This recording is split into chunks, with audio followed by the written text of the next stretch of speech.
नमस्कार. जय लवजी. जय भीम मित्रांनो. मी अविनाश पारे तुमचं पुन्हा एकदा स्वागत करतो लोकशाहीराची साहित्य चर्चा या आपल्या युट्यूब चॅनलमध्ये. मित्रांनो, आपण लोकशाही अनुभवासाठी लिखित एक मराठी कादंबरी फुलपाखरू हिचं वाचन करणार आहोत. तर त्याच मालिकेतला आजचा हा पहिला भाग. दिल्लीहून निघालेलं ते विमान मुंबईकडे भरारी मारित होतं. त्यात बसलेले सर्व प्रवासी शांत, गंभीर आणि सचिंत दिसत होते. बिळात उंदीर धडपडावा तसे त्या सर्वांच्या आत्मे धडपडत होते. काहींची मन मुंबईमध्ये कधीच पोहोचली होती, तर काही जण हजारो फूट अंतराळात तरंगत भूतलावर विचार करत होते. आणि काही प्रवासी कालच झालेल्या भयान विमान अपघाताची बातमी वाचून मनातच खचून गेले होते. लेफ्टनंट जॅक खिडकीजवळच बसला होता. तो आकाशातून भारताची धरणी पाहत होता. त्याच्या मस्तकात विचारांचा वेग सारखा वाढत होता. तो अमेरिकन शिपाई गडी होता. तो उंचापुरा आणि उमदा तरुण होता. तसाच तो स्वभावाने रंगेल होता. जे अमेरिकन राज्यकर्ते स्वतःला अजिंक्य कल्पून जगाच्या रक्षणाचा सर्व भार आपल्याच शिरावर आहे असं समजतात, त्या अमेरिकन शासनाचा हा जॅक एक पाईक होता. त्याच्या रोमारोमात जे त्याचा दिमाग भरला होता, त्यानं आशियातील अनेक देश पाहिले होते. अनेक नगरात त्यानं जेता म्हणून प्रवेश केला होता आणि कित्येक पराभूत पामरांना पायदळी तोडवलं होतं. तो थोड्या दिवसापूर्वी भारतात आला होता आणि भारताचा एक स्नेही, सहाय्यकर्ता ही भावना औरात घेऊन तो दिल्ली शहरात फिरला होता. त्यानं दिल्लीचे अनेक चौक पाहिले होते. तो भारतीय जनतेचं निरीक्षण करत होता आणि भारतीय माणसांना मनातून तराजूत घालून तोलत होता. तो दिल्लीत उतरला त्या क्षणापासून तो भारतीय माणसांची फारच सभ्यतापूर्ण बागत होता. विशेषतः भारतीय स्त्रियांविषयी भलताच आदर दाखवत होता. या देशातील स्त्रिया पाहून तो दंग झाला होता. आज तो मुंबईला निघाला होता. मुंबई जाऊन भरपूर चेन करायची असं त्यानं विचार केला होता. तसं पाहिलं तर त्याला कशाचीच कमी नव्हती. तो आलिशान हॉटेलात राहणार होता. तिथे त्याला मांस, मुर्गी, दारू तो जे मागेल ते मिळणार होतं. परंतु मुंबईत आपणाला एक सुंदर मुलगी कशी मिळणार याची त्याला आतापासून चिंता पडली होती. कारण या जॅकला बऱ्या वाईट अनेक खोडे होत्या. त्यापैकीच एक खोड भलतीच विलक्षण होती. तो ज्या देशात जाईल त्या देशाची मुर्गी खात होता आणि त्याच देशाची एक सुंदर तरुणी काखेला मारून भर राजमार्गाने मिरवत होता. तसं करताना त्याला आनंद वाटत होता. ते त्याचं ब्रीद होतं आणि त्या ब्रीदाला तो कधीच बट्टा लावत नव्हता. जगातील कोणत्याही देशात जा, तिथं अनेक देशांच्या वेश्या आपल्या देहाचा बाजार मांडून बसलेले असतात आणि आपल्या देशाचा पुरुष पाहिला की त्यांना आनंदाचं भरता येतं, असा लेफ्टनंट जॅकचा अनुभव होता. परंतु तो कधीही अमेरिकन वेश्यांच्या दारात उभा राहत नव्हता. कारण त्यांची भामटीगिरी त्याला माहित होती आणि परक्याच्या पारड्यात टाकावं परंतु आपल्याच्या नरड्यात टाकू नये असं त्याचं मत होतं. आणि म्हणून तो कोणत्याही देशात गेला तरी आपल्या गावातल्या वेश्यांकडे चुकूनही जात नव्हता. मुंबई शहरात कोणत्या हॉटेलात कोणकोणत्या सुखसोयी उपलब्ध आहेत याची त्याला आगाऊ माहिती मिळाली होती. परंतु एक सुंदर तरुणी मुंबईत कशी मिळेल हा विचार लेफ्टनंट जॅकच्या डोक्यात थैमान घालीत होता. विमानाचा वेग वाढत होता. ती मुंबई जवळ करत होता. लेफ्टनंट जॅकनं तो सुंदर तरुणीचा विचार डोक्यातून झडकून टाकला आणि खिडकीतून खाली पाहिलं. पण माणसाचं मन कधीच गप्प बसत नसतं. जॅक नकळत मनाशी बोलू लागला, दिल्ली पाहिल्यानंतर भारत हा देश वाईट आहे असं मुळीच म्हणता येत नाही. मी वॉशिंग्टन मध्ये या देशाविषयी भयानक बातम्या वाचल्या आहेत. काय म्हणे भयंकर दुष्काळ पडला असून माणसं पटापट मरत आहेत, त्यांना पाणी मिळत नाही. परंतु इथं तर तसं काहीच नाही. उलट या देशातील लोक काटक आहेत, कष्टाळू आहेत. विशेष म्हणजे भारतीय स्त्रिया फारच सुंदर आहेत. एक एक तरुणी मला तर फुलपाखराप्रमाणे मोहक दिसत आहे. येथील स्त्री आणि पुरुष यात एक सुंदर वेगळेपण आहे. स्त्रियांची ती वेशभूषा, केशभूषा, ते गोल पातळ, तो अंगातील फर्स्ट क्लास ब्लाउज, लांबसडक वेण्या आणि चालण्याची, बोलण्याची, हसण्याची अगदी निराळी ढब, यामुळे इथली स्त्री निराळी आणि पुरुष निराळा हे स्पष्ट होत आहे. परंतु आमच्या देशाचं सारच निराळं. जगात युद्धबंदी रेषा, शस्त्रसंधी रेषा अशा अनेक रेषा स्पष्ट आहेत, पण आमची संस्कृती रेषा यात बुडायला लागली आहे. स्त्री आणि पुरुष हा भेदच मुळी नष्ट होत आहे. का ही समानता? वा रे समानता! आम्हाला आमची गाववाली भवानी शोधून काढणं महाकठीण कर्म झालं आहे. एखाद्या तरुणीनं एखाद्याला तरुण समजून जवळ करावं, तर तिथंच तरुणाऐवजी तरुणीच प्रकट होते. ऐनवेळी त्या तरुणीनं आपण तरुणी नसून तरुण आहोत असं खुशाल सांगावं आणि त्या झुरणाराची एकदम वाचा बसावी, ही आमची संस्कृती आणि प्रगती. भारतात तसं मुळीच नाही. सर्व काही उत्तम आहे. तसं पाहिलं तर आमचा देश बलाढ्य म्हणून जगातील सर्व गरीब देशांचे मंत्री आणि पुढारी मदत मागायला आमच्याकडेच येतात. त्यांनी पूर्वी प्रोफेसर केनेडीचं डोकं खाल्लं होतं, पण आता हे मदत मागे लोक प्रेस जॉन्सनचं डोकं खराब करीत आहेत. परंतु आमचे प्रेस जॉन्सन हे सच्चे अमेरिकन आहेत. ते आश्वासनाची खैरात करीत असतात आणि मग त्या आश्वासनाचे ओझे घेऊन हे मंत्री मायदेशी परत येतात. कारण ही सज्जन माणसं आहेत. जा, दिली तुम्हाला मदत असं म्हणलं की त्यांचा आत्मा कसा भारल्यासारखा होऊन जातो.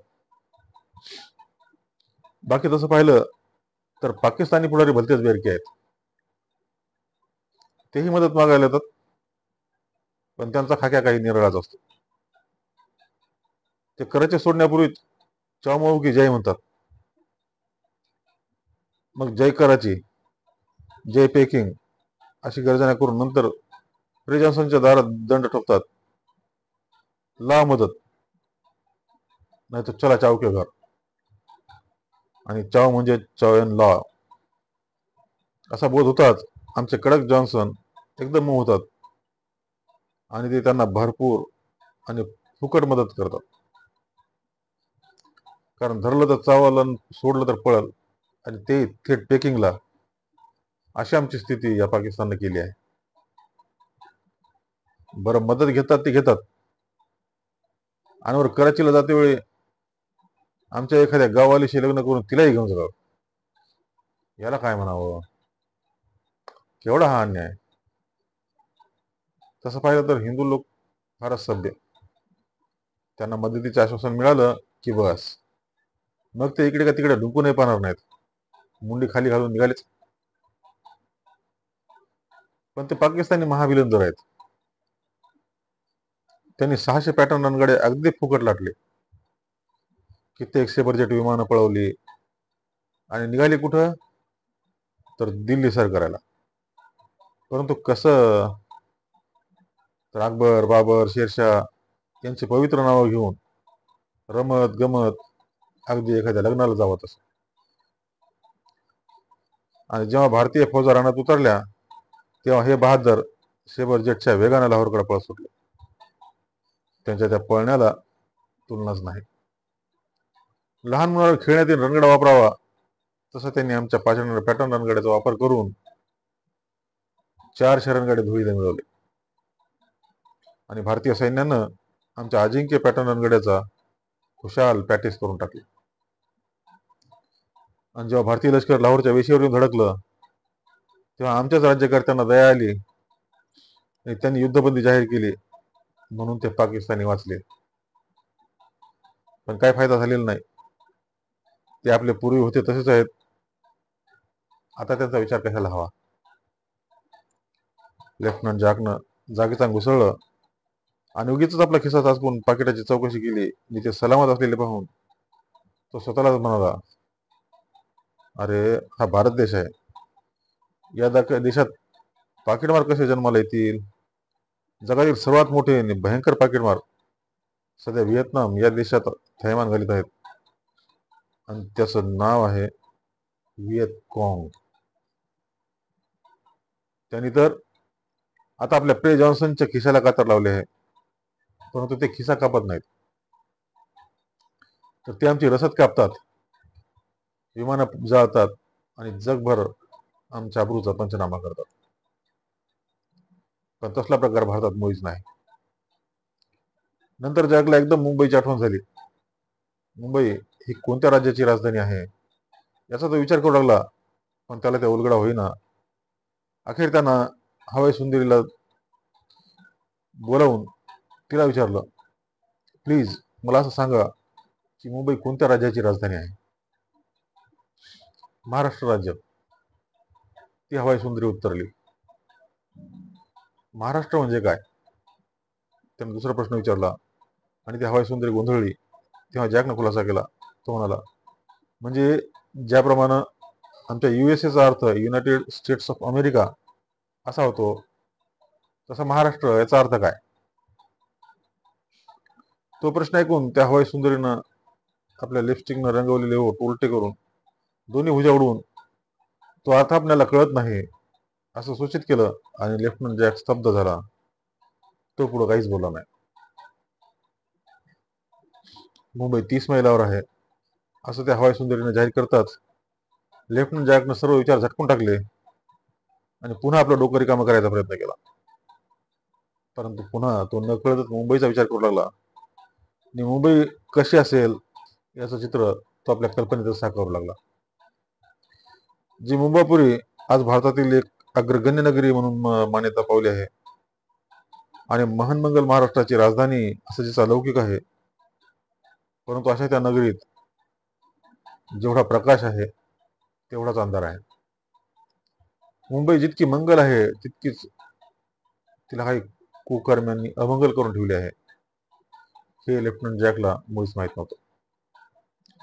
तो कमरेला पट्टा लावून खाली पाहू लागला. त्याची नजर विमानतळ शोधू लागली. तोच विमानानं सांताक्रूज विमानतळावर पाय ठेवले. लेफ्टनंट जॅकला आनंद झाला. तो विमानातून उतरून आपल्या सामानाची वाट पाहत इकडून तिकडे फिरू लागला. प्रत्येक माणसाला निरखू लागला. मग त्याने एक सिगरेट पेटवली आणि याच वेळी त्याच्या कानावर शब्द आले, गुड इव्हनिंग सर. ते ऐकून जॅक चमकला आणि लष्करी सवयीनुसार घरकन वळला. दिलीप जॅकच्या पुढे शांत उभा होता. तो गलात हसत होता. त्याचा रंग गोरा होता आणि चेहरा देखणा रसरशीत होता. त्याचे डोळे पाणीदार होते आणि तो 23 वर्षाचा तरुण होता. त्याने अंगात किरमिजी रंगाचा सूट घातला होता आणि त्याच्या पायातील बूट चकमकत होते. त्याच्या हातात रेड अँड व्हाईट सिगरेटचा डब्बा होता. त्याला पाहून लेफ्टनंट जॅकला आनंद झाला आणि म्हणाला, बोला, काय म्हणणं आहे.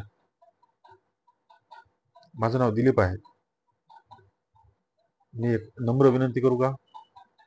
दिलीप अस्खलित इंग्रजीत बोलला आणि त्याच्याकडे रोखून पाहत मी स्वतःच्या देहाला झोके देत जॅक म्हणाला, जरूर जरूर, पण मी इथं नवीन आहे आणि माझं नाव लेफ्टनंट जॅक आहे.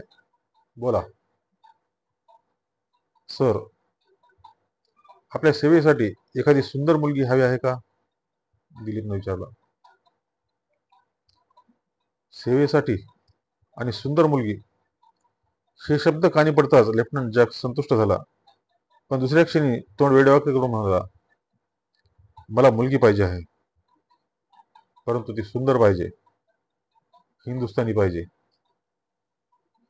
ती अमेरिकन नसेल तर ती मला मुळच चालणार नाही. प्युअर हिंदी आणि ब्युटी. जॅकनं बोलत बोलत बिथरलेल्या माकडाप्रमाणे भुवया चढवल्या आणि एकदम हसला. सर, प्युअर हिंदुस्थानी आणि ब्युटी मुलगी आहे. दिलीप हसत मी रोखून पाहत म्हणाला, तुम्ही मुलगी प्रथम पाहून पसंत करा आणि मगच आपण बिझनेस करू. हा, हे मला पटलं, परंतु ते कुठं आहे. जॅक बावरा झाला. रोहिणी शुभ्र तलम गोल पातळ नेसून जवळ उभी होती. तिने अंगात चिकनचा गुलाबी ब्लाऊज घातला होता. तिच्या देहावरील प्रत्येक अवयव स्पष्ट आणि उठून दिसत होता. तिची भरदार छाती, उभार, टचटचीत उरोज, सरळ नाक, रेखीव ओठ यामुळे ती अप्रतिम देखणी दिसत होती. ती अवघी 19-20 वर्षाची ती युवती होती. फुलांची कळी अर्धी उमलावी तशी ती आता तारुण्याच्या अंगणात उभी होती. जॅकनं तिला न्याहाळून पाहिली आणि काळजीच्या सुरात म्हणाला, मिस्टर दिलीप, तुम्ही तिला इकडे बोलवा, मी तिला जवळून सरळ पाहणार आहे. दिलीपनं रोहिणीला खून करताच तिने हसत पाऊल उचललं आणि सुवर्णलता सौदामिनी की चंद्रकला तनुधारणी सुगंध केतकी पत्रवर्णी सुगंध हरिणाक्षी हे मुक्तेश्वरानं सुंदर स्त्रीचं केलेलं वर्णन जणू या रोहिणीलाच पाहून केलं होतं. आणि अशी ती रोहिणी जेव्हा लेफ्टनंट जॅक पुढे येऊन उभी राहिली तेव्हा तो भानच हरपून गेला. मग तो बंदुकीच्या नळीला एक डोळा लावून दूरचा नेम धरावा, तद्वत एक डोळा अंकुचित करून तिच्या देहावरचा प्रत्येक अवयव पारखू लागला.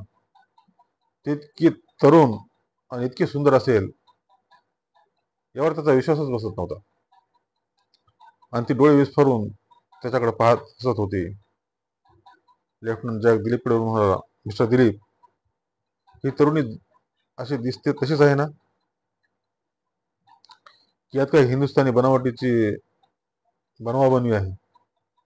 मला माफ करा, मी असं विचारतोय याचं कारणही आहे, आणि ते म्हणजे आमच्या देशात 60 वर्षाची म्हातारी 20 वर्षाच्या तरुणीचं बेमालूम सोंग करते आणि 25 वर्षाच्या तरुणाचा सपशेल मुडदा पाडते. असं म्हणून जॅकनं स्वतःच्या गळ्यावरून सुरी फिरवावी तसं बोट फिरवून मेलेल्या माकडाप्रमाणे डोळे पांढरे करून दाखवले. मग मी तुमची खात्री कशी पटवू? दिलीपने विचारलं. तोच तर डेडलॉक आहे. लेफ्टनंट जॅक रोहिणीला पायाच्या नखापासून ते डोक्याच्या केसापर्यंत न्याहाळीत म्हणाला, आम्ही अमेरिकन लोक फसवणुकीला फार भीत असतो, परंतु दुसऱ्याची फसवणूक करताना तुम्हाला मुळीच भीती वाटत नसते. दिलीप हसत बोलला, हे पहा मिस्टर दिलीप, लेफ्टनंट जॅक म्हणाला, राजकारणात लबाडी या शब्दाला मुत्सद्देगिरी म्हणतात आणि प्रेमात लबाडी क्षम्य समजतात, तर लढाईमध्ये लबाडीला डावपेच हे नाव दिलं जातं. परंतु हे सर्व जरी खरं असलं तरी आम्ही व्यवहारात सरळ असतो आणि इतरांनीही आमच्याप्रमाणे सरळ असावे अशी रास्त अपेक्षा करतो. फोटोसाठी कॅमेरा पुढे उभं राहावं तशी रोहिणी जॅक पुढे उभी होती आणि तिची ती स्त्री सुलभ हालचाल पाहून जॅकचा आत्मा संतुष्ट झाला होता. ती त्याला शुक्राच्या चांदणीप्रमाणे शीतल भासत होती, पण तिच्या हृदयात लाव्हा दडला आहे याची त्याला मुळीच कल्पना नव्हती. मग पुढं काय? दिलीपने विचारलं. काहीच नाही. माझा तुमच्यावर विश्वास आहे आणि ही सुंदरी मला एकदम पसंत आहे. जॅक गंभीर चेहरा करून म्हणाला, परंतु एक शर्त आहे. कसली आहे तुमची शर्त? दिलीपनं प्रश्न केला आणि जॅक म्हणाला, माझी शर्त अशी आहे की मी जोपर्यंत मुंबईत आहे तोपर्यंत या तरुणीनं माझ्या सोबत राहायचं, तिनं कुठेही जायचं नाही. दिलीप म्हणाला, कबूल, पण पण पैसे किती हेच ना? जॅक दिलीपला मध्ये जाडून म्हणाला, तुम्ही माझी शर्त मंजूर करत आहात तेव्हा तुम्ही सांगाल ती रक्कम मला मान्य करावीच लागणार आहे. आणि मिस्टर दिलीप, तुम्ही मागाल तितकी रक्कम तुम्हाला दिली जाईल, त्याबद्दल तुम्ही अगदी निश्चिंत राहा. मी आता तुम्हाला ॲडव्हान्स म्हणून ₹500 देतो आणि नंतर तुम्ही हवा तेव्हा येऊन पैसे घेऊन जाऊ शकता. काय, कबूल? कबूल, दिलीप म्हणाला. आपण कुठे उतरणार आहात? हॉटेल चॅलेंजमध्ये, जॅक बोलला. रोहिणीचा सौदा ठरला. अगदी दिलीपच्या मनासारखा ठरला. जॅकसारखं मोठं गिऱ्हाईक त्याला आज मिळालं होतं. आता त्याच्याकडे नोटा चालत येणार होत्या. आगाऊ रक्कम म्हणून ₹500 त्याच्या खिशात आले होते आणि मागाल ती रक्कम मिळेल असं जॅकनं त्याला आश्वासन दिलं होतं. आणि हा जॅक कुबेराचा बाळ आहे. तो आपल्याबरोबर पुष्कळ डॉलर घेऊन आला असावा असा त्याचा अंदाज होता. आणि हा जॅक म्हणजे दुबळ्याच्या घरी दौलतीची गंगाच लोटली आहे असं तो स्वतःला सांगत होता. आणि आता आपण रोहिणीची किंमत त्याला काय मागावे या विचारानं तो गोंधळून गेला होता. रोहिणी काहीच बोलत नव्हती. ती फक्त हसत होती आणि मूक पण उन्मादक हालचाल करून जॅकला जिंकत होती. दिलीपने एक टॅक्सी बोलवली सर्व सामान भरलं. जॅकने रोहिणी मागे बसली. दिलीप ड्रायव्हर शेजारी बसून म्हणाला, चलो हॉटेल चॅलेंज. आणि टॅक्सी धावत निघाली. जॅकलाच भलताच आनंद झाला होता. त्याची एक मोठी चिंता दूर झाली होती आणि त्याला हवी होती तशी मनपसंत मुलगी मिळाली होती. आता ती त्याच्या मांडीला मांडीत चिटकून बसली होती आणि तिच्या उन्मादक स्पर्शानं त्याचं मन धुंद झालं होतं. वरच्यावर तो तिच्याकडे बघत होता. त्याच्या चेहऱ्यावर एखादा देश जिंकल्याचा विजयी भाव तरळत होता. नंतर त्यानं आपला डावा हात रोहिणीच्या पाठीमागे टाकून, मी तुझा स्वामी आहे असं तिला सुचवलं आणि किंचित आवाज चढवतच म्हणाला, मिस्टर दिलीप, सर्व काही व्यवस्थित झालं आहे, परंतु या सुंदर तरुणीचं नाव काय आहे हे काय तुम्ही मला सांगितलं नाहीत. तिचं नाव आहे बटरफ्लाय, फुलपाखरू. काय म्हणलं? बटरफ्लाय? जॅक आश्चर्यचकित होऊन म्हणाला, हे नाव अप्रतिम आहे. आणि मिस्टर दिलीप, फुलपाखरू मला फार आवडतं. Oh my God, butterfly. असं म्हणून त्यानं रोहिणीकडे पाहिलं. तशी ती खुदकन हसली. मान तिरपी करून ती म्हणाली, तुम्हाला फुलपाखर कशामुळे आवडतात? ऐका, मी आता माझी कथा सांगतो. जॅक चेकवर म्हणाला, मी अगदी देवाला साक्ष ठेवून सांगत आहे. माझे आई वडील फार विद्वान होते. त्यांचं मत होतं की मीही मोठं पुष्कळ शिकावं, विद्वान व्हावं आणि सर्वत्र धर्माचा प्रचार करावा. परंतु लहानपणी मी महामूर्ख होतो. मी शाळेत म्हणून रोज जंगलात जात असे आणि दिवसभर मिळतील तेवढी फुलपाखरं पकडत होतो. आणि ती रंगीबेरंगी फुलपाखरं पाहून मला अतिशय आनंद होत होता. आणि त्या आनंदाच्या भरात मी ती सर्व मारित होतो. त्यानंतर हे फुलपाखरू मला आज सापडलं. असं म्हणून त्यानं आपल्या डाव्या हातानं रोहिणीच्या रेशमासारखा मुलायम हात, डावा दंड हळूच दाबला आणि ती मान खाली घालून डोळ्याच्या कोपऱ्यातून जॅककडे पाहत हसली. म्हणजे तुम्ही आमचे हे फुलपाखरू मारणार की काय? दिलीपने विचारलं. परंतु जॅकनं उत्तर दिलं नाही. त्यानं गंभीर चेहरा करून आकाशाकडे पाहिलं आणि दोन्ही खांदे उडवून सळकन शिळ घातली. त्यावेळी पुढं काय होईल देव जाणे, असा भाव तिच्या चेहऱ्यावर तळपून लुप्त झाला होता. धन्यवाद.